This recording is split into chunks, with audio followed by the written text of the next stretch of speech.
এবার ঘাটালের একটা ছবি দেখাই, দেখুন যে ছবি দেখছেন, গাছ কাটা হচ্ছে। এক পঞ্চায়েতে গাছ কাটার অনুমতি, আর পাশের পঞ্চায়েতে সেখানেও একের পর এক গাছ কেটে সাফ।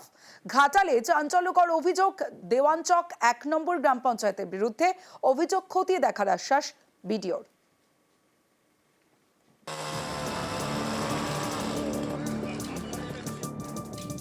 পশ্চিম মেদিনীপুরের ঘাটাল, এখানে পাশাপাশি দুটি পঞ্চায়েতের, একটি মোহনপুর আর একটি দেওয়ানচক 1। এই দেওয়ানচক 1 গ্রাম পঞ্চায়েতের বিরুদ্ধে গাছ কাটা নিয়ে দুর্নীতির অভিযোগ। দেওয়ানচক 1 নম্বর পঞ্চায়েতে 20টি সাঁকো রয়েছে। এই সাঁকো মেরামতির জন্য টাকা প্রয়োজন। সেই টাকা তুলতে গাছ কাটার সিদ্ধান্ত নেয় পঞ্চায়েত। বন দপ্তরের অনুমতি নিয়ে 778টি গাছ কাটার জন্য ডাকা হয় টেন্ডার। গাছ কাটার কাজ শুরুর পরেই বিপত্তি। অভিযোগ, পাশের পঞ্চায়েতেরও প্রায় 80টি গাছ কেটে ফেলা হয়েছে। এই নিয়ে ঘাটালের বিডিওর কাছে অভিযোগ জানিয়েছেন মোহনপুর পঞ্চায়েতের বিজেপি সদস্য। দেওয়ানচক অঞ্চলে টেন্ডার হয়েছে, কিন্তু বেলসর সাংসদের গাছ কেটে নেওয়া হচ্ছে। আমি বিডিও অফিসারকে অভিযোগ জানিয়েছি, এর জন্য তদন্ত হোক, আমি এটাই চাই। আপনাকে না জানিয়ে কি কাটা হচ্ছে? হ্যাঁ, আমরা সার্ভেয়ার দিয়ে মাপ করেছি। মাপ করার পর আমাদের জিপি অর্থাৎ গঙ্গাদাসপুর মৌজার মধ্যে যেগুলান পড়ছে সেগুলানই কাটছি। বেলশহর মৌজা অর্থাৎ 6 নম্বর অঞ্চলে যেগুলান পড়ছে সেগুলান আমরা রেখেছি। যেগুলো দাগ দেওয়া আছে সেগুলো কাটা হবে না? সেগুলান কাটা হবে না। যেগুলো দাগ দিয়ে আছে, হয়তো আপনারা বিভ্রান্ত হয়ে যাবেন যে দাগ দিয়ে আছে মানে হয়তো মানে দেওয়ানচক কাটবে না, তা নয়। যেগুলো দাগ দিয়ে আছে অথচ বেলশহর মৌজা অর্থাৎ 6 নম্বর অঞ্চলে পড়ছে মোহনপুর গ্রাম পঞ্চায়েতে, আমরা সেগুলো রেখেছি। 126 খানার মতো গাছ, যেটা 6 নম্বর অঞ্চল মোহনপুর গ্রাম পঞ্চায়েতের অধীনস্থ। কিন্তু প্রত্যেকটি গাছই 7 নম্বর অঞ্চলের কর্তৃপক্ষ, অঞ্চলের গ্রাম পঞ্চায়েত তারা লাগিয়েছিল এবং পরিচর্যা করে বড় করেছিল। সেই গাছগুলো নাম্বারিংও আছে। তো সেই জায়গায় আমি দুটো অঞ্চলকে বসতে বলেছি, অলরেডি তারা বসেওছে, একটা সিদ্ধান্ত নিয়েছে 6 নম্বর অঞ্চলে কিছুটা ফান্ড দিয়ে তারা এই বিষয়টা নিষ্পত্তি করবে। আশা করি এই সমস্যা দ্রুত মিটে যাবে। মোহনপুর গ্রাম পঞ্চায়েত কোনো গাছ কাটার রাস্তার অভিযোগ পেয়েছেন? সকালে একটু পেলাম, দেখছি, খোঁজ নিই তারপর জানাবো। ঘাটাল থেকে সুকান্ত চক্রবর্তী, নিউজ 18 বাংলা। দাইহাট পুরসভার দিকে নজর রাখতে হবে, কারণ অনাস্থা পুর প্রধানের বিরুদ্ধে, অনাস্থা উপপ্রধানের, আর অনাস্থা পত্রে সই 11 কাউন্সিলরের। পুর প্রধানের বিরুদ্ধে দুর্নীতির অভিযোগ, পছন্দের ওয়ার্ডে কাজ করানোর অভিযোগ অস্বীকার পুর প্রধান প্রদীপ রায়ের। 24 সালে হেরেছে, 21 সালের নির্বাচনের ফলাফল আর 24 সালের নির্বাচনের ফলাফল, হারের ফলাফল সেম, তখন একটু খানিকটা বেশি ছিল। তাহলে এর জন্য আমি একাই দায়ী? তাহলে ওনারা কি কেউ দায়ী নয়? হার হলে আমি দায়ী আর জিতলে অনুগান ওনাদের প্রকাশ হবে, এটা তো হতে পারে না। আমি মনে করলাম যে বোধহয় ওয়ার্ডের কাজ করলেই বোধহয় ভালো ফল হয়। এখন দেখলাম ওয়ার্ডে কাজ না করে চুপচাপ বসে থাকাটাই বোধহয় ভালো ছিল। মানে একটা কথা আছে না, বুদ্ধিতে যার ব্যাখ্যা মেলে না, এটা হচ্ছে আমার বুদ্ধিতে এর ব্যাখ্যা নেই। জমা দিলাম চেয়ারম্যানের বিরুদ্ধে, নো কনফিডেন্সের টিকিট দিলাম। আমাদের কেউ সঙ্গে আলোচনা করেন না, নিজের ইচ্ছা মতো করেন। উনি 3টি ওয়ার্ড ডেকেছেন, 3 নম্বর, ওনার 6 নম্বর আর 14 নম্বর। যত সমস্ত কাজ লক্ষ লক্ষ কোটি কোটি টাকা সব ওই 3টি ওয়ার্ডে হচ্ছে। বলতো কাজও হয় না, কোথাও শোনে না, আমরা কোথায় যাব? যদি এইটে হয়, যদি সরে যায়, দাঁড়াটবাসী রেহাই পেয়ে যাবে। তারা বহুদিন থেকে চাইছিল যে একে অন্তত আমরা দাঁড়াটের স্বার্থে করেছি। যদি না মেনে নেয়, মানবে, আমরা সেজন্য রেডি হয়ে এসেছি। প্রধানকে সরাতে অনাস্থা সদস্যদের। খড়িবাড়ির বিন্নাবাড়ি গ্রাম পঞ্চায়েতে অনাস্থা। তৃণমূল পরিচালিত বিন্নাগুড়ি পঞ্চায়েতে অনাস্থা। পঞ্চায়েত ভোটে 13-র মধ্যে তৃণমূল পায় 9 আসন। পরে পঞ্চায়েত প্রধান যোগদান তৃণমূলে। পঞ্চায়েত প্রধানের বিরুদ্ধে স্বেচ্ছাচারের অভিযোগ। প্রধানকে সরাতে অনাস্থা পঞ্চায়েত সদস্যদের। জিপি মেম্বার্সরা এসেছিলেন, ওনারা বলছেন যে অসন্তুষ্ট আছেন, তো দিয়ে গেছেন চিঠি, অনাস্থা আনতে চাইছেন। আমরা চিঠি রিসিভিংয়ে নিলাম, তারপর যে প্রসিজিওর আছে আমরা ফলো করব। ওনাদেরকে একটা হিয়ারিংয়ের ডেট দিতে হবে, কখন থেকে ওনারা চেয়ার নিয়েছেন সেগুলো এখন সব ক্যালকুলেশন চলবে। টেকনিক্যাল ম্যাটার্স তো থাকছেই না।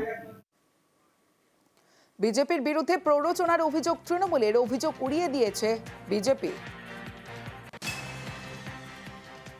নিজেদের মধ্যে হয়তো কিছু একটা ভুল বোঝাবুঝি রয়েছে, আশা করছি সেটা অবিলম্বে মিটে যাবে। একটা সমস্যা কিছু একটা হয়েছে, সেটা আমাদের কথা বলতে হবে, আমরা যত তাড়াতাড়ি সম্ভব সেটা কথা বলে মিটিয়ে নেব। বিজেপি যেভাবে প্ররোচিত করছে, আমি আশা করব আমাদের কোনো পঞ্চায়েত যেন তাদের ফাঁদে পা না দেয়।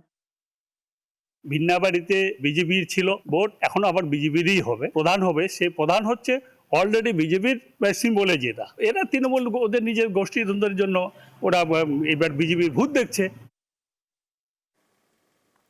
শিলিগুড়ির বাজেটে খাবার জলে জোর, পুরো বাজেটে পানীয় জল প্রকল্পে জোর। জল সংকট মেটাতে 511 কোটির প্রকল্প, পাইপলাইন বসাতে বরাদ্দ 30 কোটি। কেন্দ্র রাজ্য যৌথ উদ্যোগে অমৃত প্রকল্প, চলতি আর্থিক বর্ষে প্রকল্প শেষের টার্গেট।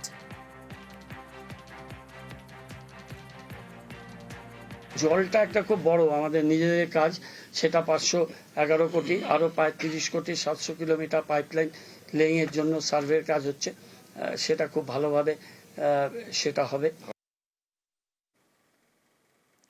কোচবিহারে মন্দিরে মন্দিরে কিউআর কোড, পকেটে টাকা না থাকলেও অসুবিধে নেই। প্রণামী বাক্সের গায়ে রয়েছে কিউআর কোড, আর এই কোড স্ক্যান করেই দেওয়া যাবে প্রণামী। পর্যটন দফতরের অধীনে থাকা দেবোত্তর ট্রাস্টের এই উদ্যোগ।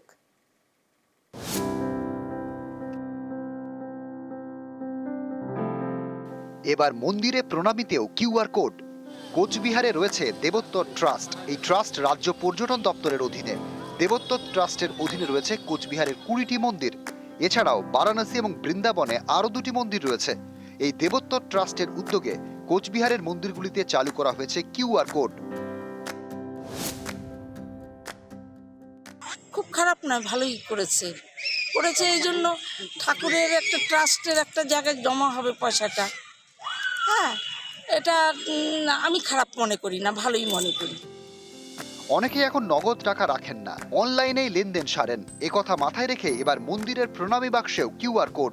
এছাড়া মন্দিরের প্রণামী বাক্সগুলিও অনেক বছরের পুরনো। প্রণামী জমতে জমতে টাকায় অনেক সময় জংয়ের দাগ লেগে যায়। কিউআর কোড থাকলে এই সমস্যাও থাকবে না। প্রণামী সরাসরি পৌঁছবে দেবোত্তর ট্রাস্টের ব্যাংক অ্যাকাউন্টে। আজকালকার দিনে অনেকেই নগদ পয়সা সাথে ক্যারি করেন না, তো আমাদের মদনবাড়ির মন্দিরে পুজোর কুপন দেওয়া বা আমাদের আনন্দময়ী ধর্মশালায় যারা অতিথিরা এসে থাকছেন তাদের বিল পেমেন্ট থেকে শুরু করে দেবতার উদ্দেশ্যে প্রণামী বা নিবেদন যে কোনো জিনিসই ভক্তরা এবার থেকে অনলাইন ট্রানজাকশনের মাধ্যমে করতে পারবে। মন্দিরে ঢোকার পরেই নজরে পড়বে বড় বড় ব্যানার। এই ব্যানারেও রয়েছে কিউআর কোড। এই কোড স্ক্যান করে শুধু প্রণামী নয়, দেবোত্তর ট্রাস্টের আনন্দময়ী ধর্মশালায় থাকা খাওয়ার পেমেন্টও করা যাবে। মন্দিরের স্টল থেকে কেনাকাটা করলেও অনলাইনে টাকা দেওয়া যাবে। কিউআর কোড স্ক্যান করে দেওয়া যাবে পার্কিং ফিও। কোচবিহার থেকে শুভঙ্কর সাহা, নিউজ 18 বাংলা। নিউজরুম লাইভে এবার আবহাওয়ার খবর দেব আপনাদের। গরমে নাজেহাল, আর এরই মাঝে কালবৈশাখীর পূর্বাভাস। বৃহস্পতিবার কলকাতা সহ দক্ষিণবঙ্গের সব জেলায় ঝড় বৃষ্টির সম্ভাবনা। বৈশাখ মাসের আগেই কালবৈশাখী, চৈত্রেই কালবৈশাখীর পূর্বাভাস। বৃহস্পতিবার কলকাতা সহ দক্ষিণবঙ্গের সব জেলায় ঝড় বৃষ্টির সম্ভাবনা। ঘন্টায় 50 থেকে 60 কিলোমিটার বেগে ঝড় হতে পারে। রবিবার পর্যন্ত বিক্ষিপ্তভাবে বৃষ্টির পূর্বাভাস। হাওড়া, হুগলি, 2 মেদিনীপুর, ঝাড়গ্রাম, বাঁকুড়ায় শিলাবৃষ্টি হতে পারে। বৃহস্পতি ও শুক্রবার মৎস্যজীবীদের সমুদ্রে যেতে বারণ করা হয়েছে। 21-22 এই 3 দিনে কিন্তু থান্ডারস্টর্ম অ্যাক্টিভিটিস হওয়ার যথেষ্ট সম্ভাবনা আছে পশ্চিমবঙ্গের জেলাগুলিতে। দক্ষিণবঙ্গের সব জেলাগুলিতে বৃষ্টির সম্ভাবনা আছে, তার মধ্যে বাঁকুড়া, ঝাড়গ্রাম, পশ্চিম মেদিনীপুর, হুগলি, পূর্ব Bardhaman fairly wide spread rainfall হওয়ার সম্ভাবনা আছে, এবং বাকি জেলাগুলোতে স্ক্যাটার্ড রেনফল হওয়ার সম্ভাবনা আছে। দক্ষিণবঙ্গে 20 তারিখে দক্ষিণবঙ্গের সব জেলাতেই থান্ডারস্টর্ম উইথ লাইটনিং, বাঁকুড়া, পূর্ব বর্ধমান, ঝাড়গ্রাম, পশ্চিম মেদিনীপুর, হুগলি এই জেলাগুলিতে অরেঞ্জ সতর্কবার্তা দেওয়া হয়েছে। গত কয়েকদিন ধরে গরমে জেরবার দক্ষিণবঙ্গ। কলকাতা থেকে বাঁকুড়া, বীরভূম, ঝাড়গ্রাম, দক্ষিণবঙ্গের বিভিন্ন জেলা গরমে নাজেহাল। এই গরমের মধ্যে গত শনিবার কয়েকটি জেলায় শিলাবৃষ্টি হয়। এতে সাময়িক স্বস্তি মেলে, কিন্তু বাঁকুড়ার একাধিক জায়গায় ফসলের ক্ষতিও হয়। শিলাবৃষ্টি হয়েছিল, মানে ছিঁচে দিয়েছে। যদি আমরা বসে পড়তাম তাহলে অতটা ক্ষতি হতো নি। এই আলুগুলো মানে ভাঙা হয়ে গিয়েছিল, সেগুলো তো কুড়োতে পারা যায় না, সেগুলো সবগুলোই যাবে। নিউজ 18 বাংলার খবরের জেরে তৎপরতা। কতুলপুরের পাশাপাশি বাঁকুড়ার জয়পুরেও শিলাবৃষ্টিতে ফসলের ক্ষতি হয়েছে। মঙ্গলবার সেখানে যান বিডিও এবং কৃষি আধিকারিকরা। আমরা কয়েকটা জায়গায় ভিজিটে যাই, সেখানে কিছু আলু, মেনলি আলু আর কিছু শাকসবজি এবং বোরো ধানের ক্ষতি হওয়ার খবর পাই। 60 থেকে 70% ক্ষতি হয়েছে। এইগুলো আমরা নোট করলাম, অ্যাসেসমেন্ট করছি ঠিক কত পরিমাণ ক্ষতি হয়েছে, কি হয়েছে। সোমবারও দক্ষিণবঙ্গের একাধিক জায়গায় ঝড় বৃষ্টি হয়। এর জেরে ফসলের ক্ষতি হয়েছে পশ্চিম মেদিনীপুরের সবং, ডেবরায়, ঝাড়গ্রাম এবং পশ্চিম মেদিনীপুরে কয়েকটি ঘরও ভেঙেছে। নিউজ 18 বাংলা। একটা ছবি দেখাবো প্রথমে, দেখুন 3টি হাতি ঠিক রেল লাইন পেরোচ্ছিল আর সেই সময় ঘটতে পারত দুর্ঘটনা, কিন্তু না, 3টি হাতি প্রাণে বাঁচলো। কাদের জন্য? চালক ও সহচালকের তৎপরতায়। রাজা ভাত খাওয়ার ছবি দেখছেন, রাজা ভাত খাওয়ায় বাঁচলো 3টি হাতির প্রাণ চালক ও সহচালকের তৎপরতায়। রাজকুমার রয়েছে, আরো বিস্তারিত বলবে। রাজকুমার। তমশ্রী, দেখো, এই যে আলিপুরদুয়ার জংশন এবং রাজাভাত খাওয়া, এই স্টেশনের মাঝে যে বক্সা ব্যাঘ্র প্রকল্পের জঙ্গল, সেখানে রেল লাইনে বামনহাট এবং শিলিগুড়ি এক্সপ্রেস যাওয়ার সময় বিকেল 5টা 17 মিনিট নাগাদ কিন্তু ট্রেনের যে চালক এবং সহচালক আচমকা লক্ষ্য করেন যে রেল লাইন পারাপার হচ্ছে 3টি হাতি। এই 3টি হাতির মধ্যে 2টো হাতি বড় এবং একটি শাবক হাতি ছিল।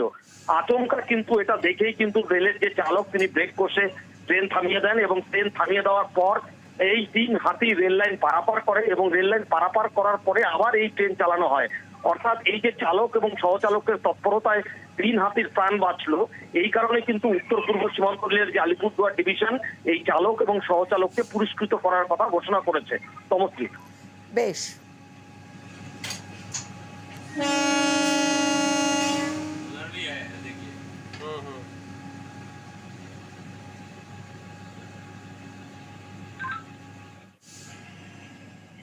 আবারও জ্বলছে জঙ্গল, সোনামুখীর জঙ্গল জ্বলছে। বাঁকুড়া সোনামুখীর বনাঞ্চলে আগুন, ফায়ার ব্লোয়ার দিয়ে আগুন নেভানোর চেষ্টা। পুড়ে ছাই সোনামুখীর জঙ্গলের একাংশ, এলাকায় মাইকিং বন দফতরের।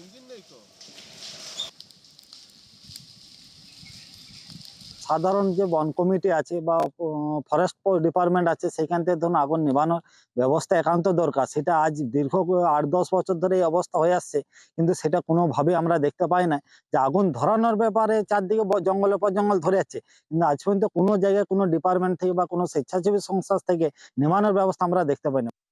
কারা লাগাচ্ছে ওটা তো অ্যাকচুয়ালি ডিটেক্ট করা সম্ভব নয়। তবে আমাদের কাছে যখন খবর আসছে কোথাও আগুন লাগছে, সঙ্গে সঙ্গে আমরা চেষ্টা করছি আগুনটা গিয়ে নিভিয়ে দেওয়ার। চারিদিকে আমাদের টহলদারি চলছে, তার মধ্যে চেষ্টা করা হচ্ছে যতটা আগুনটাকে মিনিমাইজ করা যায়। অন্যদিকে জলদাপাড়ার ছবিটাও দেখাবো। জলদাপাড়ায় আগুন, আগুনে জঙ্গলের রীতিমতো হুলস্থুল পড়ে যায়। গন্ডারের বিচরণ ভূমিতে ভয়াবহ অগ্নিকাণ্ড। আগুন নেভাতে হাত লাগালেন গ্রামবাসীরা।